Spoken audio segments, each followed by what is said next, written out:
So, what happens when you try to build a future with shamans, scientists, and sovereign states? It sounds like the setup to a joke, right? But today, we're going to dissect a really audacious attempt to weave these totally different worlds into a single, stable ecosystem. It is an absolute high-wire act of organizational design, and we're going to see how they managed to avoid a spectacular fall. Yeah, this isn't just a diverse team, it is a volatile mix. I mean, you've got spiritual leaders who speak in archetypes, investors who only speak in spreadsheets, and scientists who only speak in proofs. When these worlds collide without some kind of shared language, you don't get synergy, you get chaos. And that is the core challenge we're going to be exploring. All right, so first, let's just try to get our heads around the sheer scale of this whole initiative. This wasn't just one project. It was a massive convergence of powerful and, normally very separate global networks. I mean, just look at the breadth of this thing. We are talking about groups that operate in completely different spheres of influence. You have these spiritual networks that command huge cultural capital, media coalitions that literally shape public opinion, and then family offices that control vast financial resources. And somehow tying it all together is a formal agreement with a sovereign nation. This isn't just a project. It's like a micro-civilization. And this really gets to the heart of it. All of these powerful, totally independent networks were connected through a single point of contact. Now, on one hand, this created a really unique opportunity for collaboration.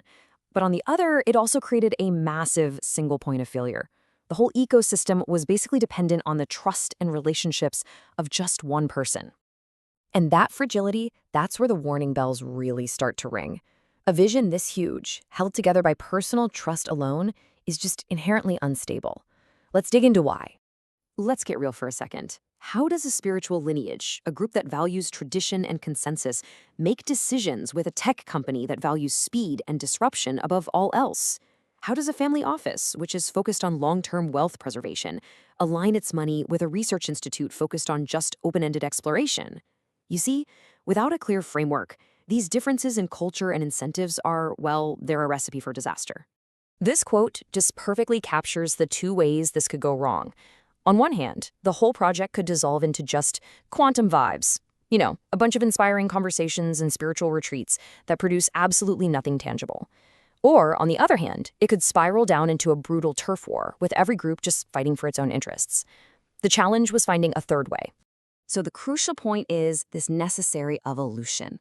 The system had to shift. It had to go from being dependent on one person's relationships, this whole everyone trusts me idea, to a model where the system itself is trustworthy.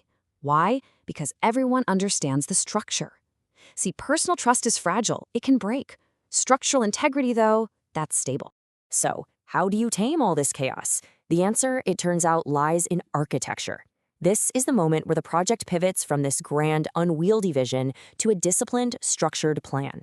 Now, architecture, in this context, isn't about building one single thing. It's about creating an interface system.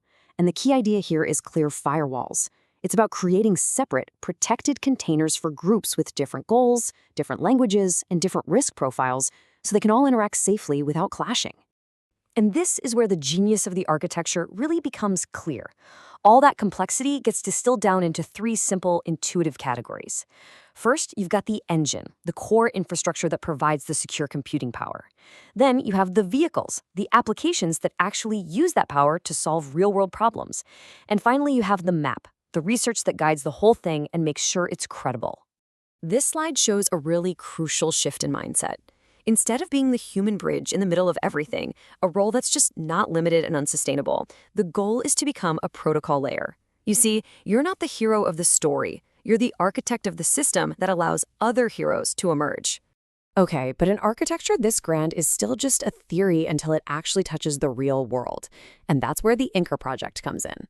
With so many potential applications, the team had to choose just one place to focus. And they chose a pilot project in Bhutan. Not because it was the easiest or even the most profitable, but because it was the most strategic. It was the one project that could prove the entire model and unlock the potential of the whole ecosystem. So, what made Bhutan the perfect anchor?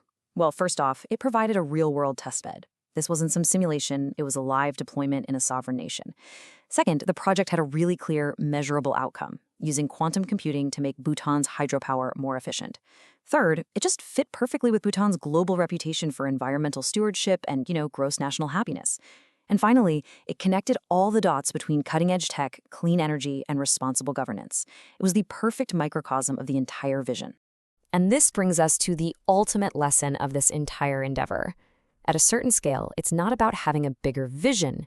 It's about having better discipline. This is a pretty profound insight. At a certain point, the size of your vision can actually become a liability, not an asset. When you're dealing with this level of complexity, the most important thing isn't dreaming bigger, it's building better. The whole focus has to shift from inspiration to execution. And that discipline, it extends directly to the fundraising strategy.